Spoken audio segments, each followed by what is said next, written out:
சில குட்டீஸ் எல்லாருக்குமே பாத்தீங்கன்னா ஒரு சிறப்பான குட் மார்னிங் பா. வீடியோக்குள்ள போறதுக்கு முன்னாடி 11th ஸ்டாண்டர்ட் ஹிஸ்டரி 11ஆம் வகுப்பு மாணவ செல்வங்களே, வரலாறுக்கான இம்பார்ட்டன்ட் ஆன்சர் கீ, அதாவது ஆன்சர் கீஸ் தான் பார்க்க போறோம். பார்க்கறதுக்கு முன்னாடி ஃபர்ஸ்ட் எப்படி இருந்துச்சு எக்ஸாம்? ரொம்ப ரொம்ப ஈஸி தான் ப்ரோ, பட் டைம் தான் பத்தல அப்படின்னு சொல்லியிருக்கீங்க. உங்களுக்கு எப்படி இருந்துச்சு அப்படின்றத மறக்காம கமெண்ட் செக்ஷன்ல கீழே சொல்லிடுங்க.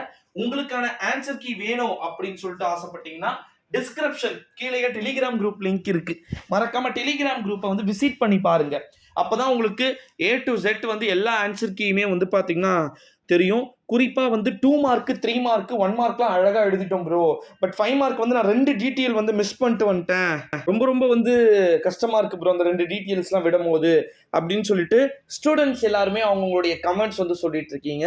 ஸோ என்னை பொறுத்த வரைக்கும் 11th ஸ்டாண்டர்ட் ஹிஸ்ட்ரி ஈஸிப்பா, பட் டீட்டெயில் எழுத டைம் பத்தல அப்படின்னு சொல்லிட்டு ஸ்டூடெண்ட்ஸ் நிறைய பேர் சொல்லியிருந்தீங்க.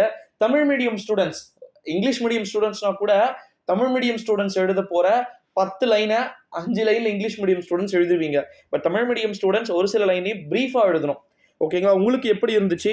11th ஸ்டாண்டர்டுக்கான வரலாறு மிகவும் எளிமையான முறையில் இருந்ததா? அடுத்ததா ஒரு மிக முக்கியமான ஒரு அறிவிப்பு, 11th ஸ்டாண்டர்ட் பப்ளிக் எக்ஸாம்க்கான ஹிஸ்ட்ரி ஆன்சர் கீ டெலிகிராமில் A டைப் B டைப் இருந்துச்சுன்னா சம் டிலே ஆகும்பா. கண்டிப்பாக ஏன்னா 2 டைப்புக்கும் ஆன்சர் மென்ஷன் பண்ண இல்லை ஒரே டைப் அப்படின்னா தான் எக்ஸாம் முடிச்சுட்டு ஜஸ்ட் ஒரு 20 or half an hourல உங்களுக்கான ஆன்சர் கீ நம்முடைய டெலிகிராமில் இருக்கும். ஸோ கீழே டிஸ்கிரிப்ஷனில் லிங்க் இருக்கு, கிளிக் பண்ணுங்க, ஜாயின் பண்ணுங்க, தட்டுறோம் தூக்குறோம். அதுக்கப்புறமா 11th ஸ்டாண்டர்டு இன்னைக்கு பயோ இருந்துச்சுன்னு நினைக்கிறேன் மற்ற அந்த ஸ்டூடெண்ட்ஸ்க்கு. ஸோ அவங்களுக்கான ஆன்சர் கீயுமே பார்த்தீங்கன்னா இருக்கு. ஸோ உங்களுக்கு எப்படி இருந்துச்சுன்றதுக்காகத்தான் இந்த வீடியோ. 2 மார்க் 3 மார்க் எல்லாம் மோஸ்ட்லி புக் பேக்ல இருக்கிறது தான் வந்துச்சா, 5 மார்க் எப்படி இருந்துச்சு அப்படின்றதையும் கீழே கமெண்ட்ல சொல்லுங்க. ஏன்னா ஸ்டூடெண்ட்ஸ் நிறைய பேர் சொல்றீங்க, ஃபீல் பண்றதை நம்மளால பார்க்க முடிகிறது. ப்ரோ போங்க ப்ரோ, 2 மார்க்கே என்னால் எழுத முடியல, 2 மார்க் 3 மார்க்லாம் எழுதாம 5 மார்க் எழுதிட்டு 2 மார்க் நிறைய கோட்டை விட்டுட்டேன் அப்படின்னு சொல்லிட்டு ஸ்டூடெண்ட்ஸ் ஒரு மாதிரியான கணிப்புகளை சொல்றாங்க. ஸோ நீங்க எப்படி இருந்துச்சுன்னு சொல்லுங்க, மறக்காம அதை ஜாயின் பண்ணிக்கோங்க சில குட்டீஸ்.